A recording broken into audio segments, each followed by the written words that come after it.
Season 5 of Unapologetically Woman. We're celebrating phenomenal women all across Kentucky who make no apologies for their perspectives or the impacts that they're making in the community. Today we're celebrating Dr. Aubrey Jones. Aubrey is a mom, a mentor, and an assistant professor in the College of Social Work at the University of Kentucky. Unapologetically Woman, Dr. Jones, that's you. Congratulations. Thank you so much. Tell me all of the things of what you do. Oh gosh, it's a lot. So I'm a mom of 4, first and foremost. And I am an assistant professor in the College of Social Work, so I do research, I teach, and I co-facilitate a 4th trimester support group for new moms with UK healthcare. And so why is that important? So postpartum depression is one of the most common complications associated with childbirth. It's actually the most common complication, and when you have a new baby, it's supposed to be this really joyous, exciting time, and for some moms, that's just not the case. And my research has been on postpartum depression and social support. And so social support helps support new moms and can alleviate postpartum depression. So with Diana Frankenberger at the University of Kentucky. Love her. Yes, she's fantastic. We co-created this group and dove headfirst in, not knowing each other at all, and we've been running this group for almost 3 years now. And so the one thing that we want women to know is if you're experiencing postpartum, it doesn't mean that you don't love your baby. Correct, yeah. And it's super common. About 1 in 7 women will experience it, and it's probably even more than that. It doesn't mean you're a bad mom. It doesn't mean you don't love your baby. It doesn't mean your baby's going to be taken away from you. It just means that you are dealing with something that is super common and that is treatable and you can get help for.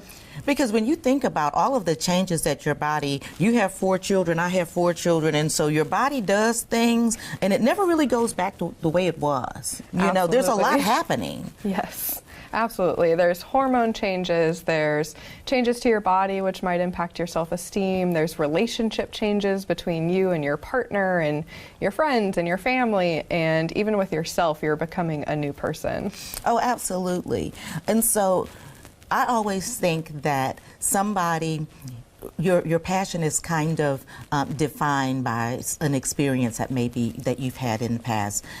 Is there a specific experience that maybe happened to you that, you know, shot you in this direction? Absolutely. So with my first child, I experienced pretty severe postpartum depression and anxiety.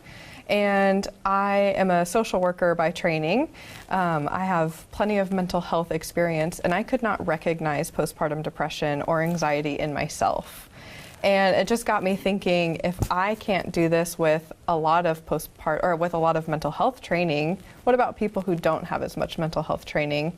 And I started seeing the same phenomenon with some of my friends who are also counselors, experiencing these postpartum mental health issues and not knowing that that's what they were dealing with. And so that's why I dove headfirst into researching postpartum depression and anxiety and helping women get access to the care that they deserve.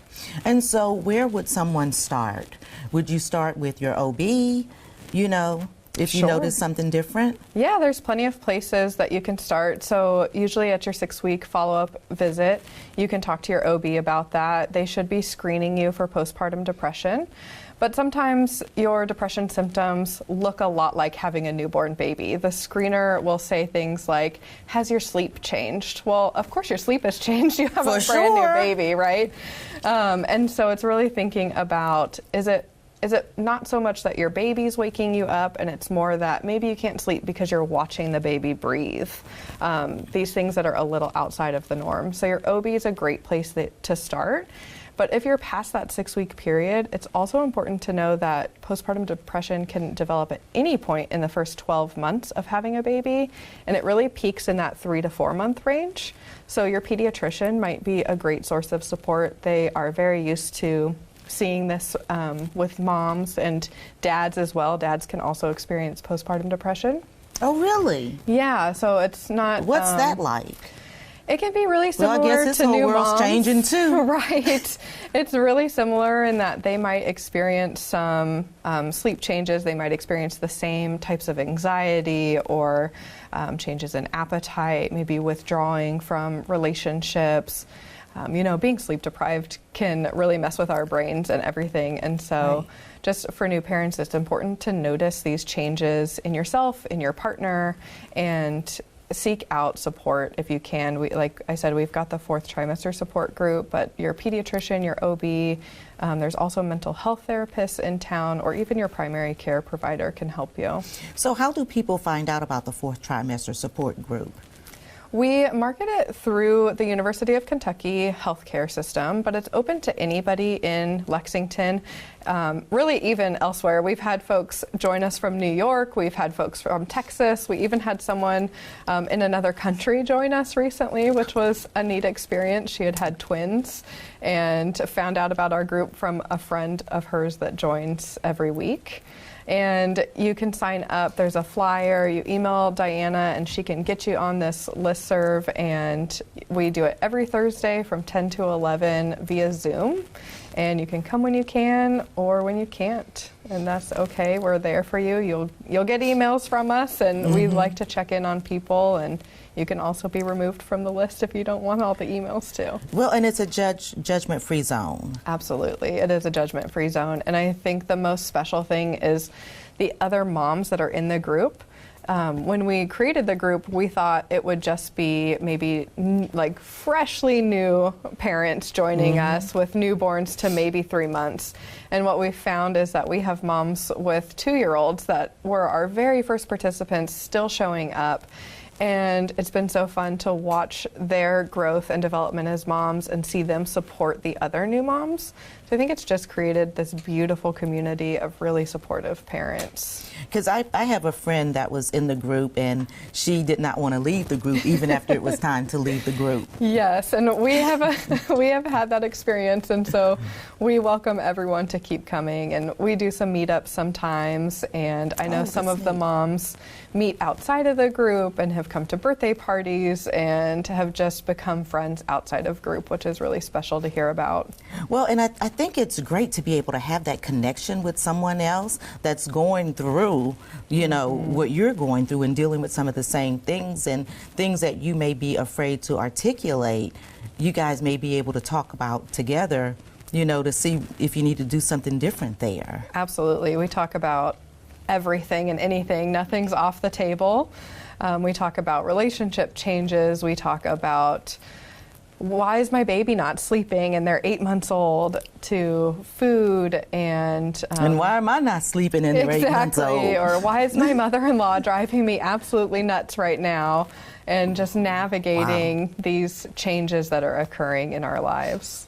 Without cutting somebody's throat. Absolutely. Yeah, because babies are they change everything about what's happening in your relationship, in your household, in your sleep patterns, and they don't care if they did these things. They do not care. They do not care. Yeah. But you guys do, and to provide that, reassurance, for young mothers or older mothers or just mothers, who are just trying to be good moms, I think that's refreshing. Yes, absolutely.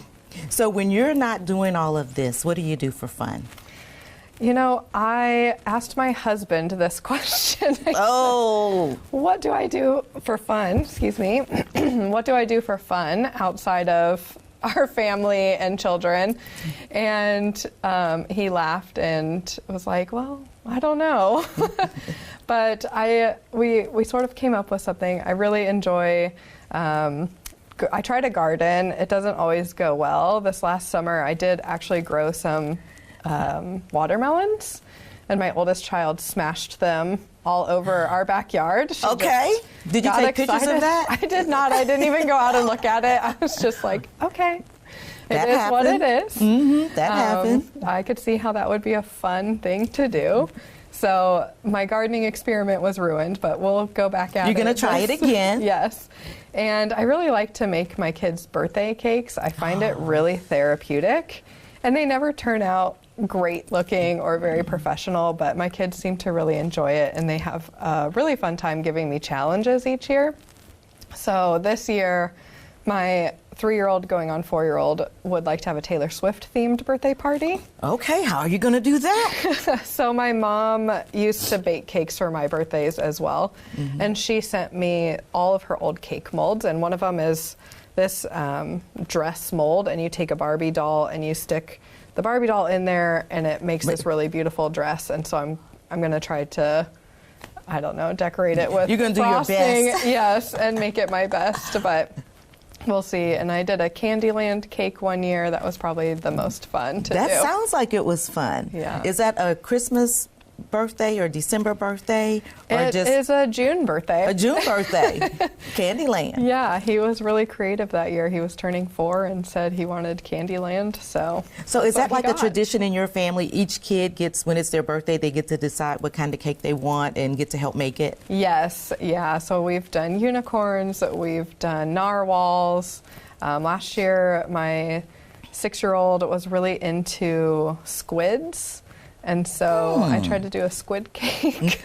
Okay. That one I gave myself more permission to buy a store-bought cake, and then I spray painted it blue and bought a squid to put on top. Because Okay. I also had a newborn, Yeah. and I just... I always give myself permission to Yes. buy a cake. Yes. Always.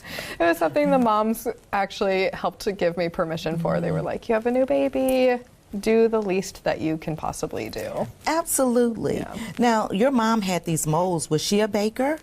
She was mostly just for our birthday cakes, actually. So it's sort of this fun tradition that I feel like I love I'm it. handing down, and maybe my kids will do the same thing Do the for their same kids thing. one day. What does your mom think about you?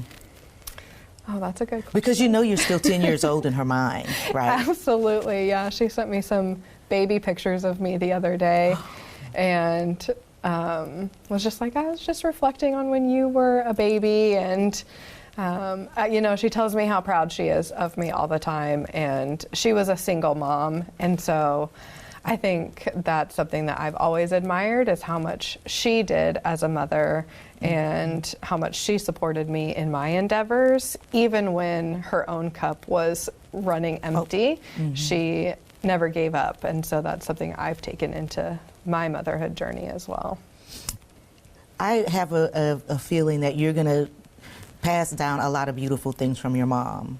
Yeah, I think so too. So we could sit here and go on, but I want to give you the last word to young women who might be watching and saying, you know what, I'd like to be just like her.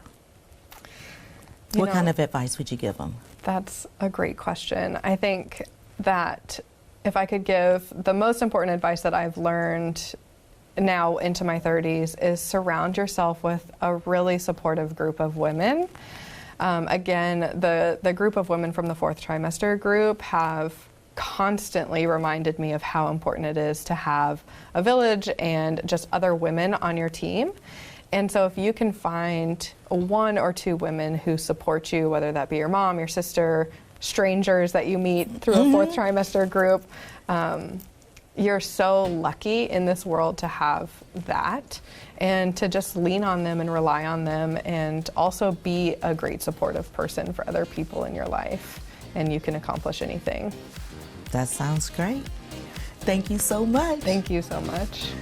So you guys have heard it from Dr. Jones. Keep strong women around you and have women around you that really support you.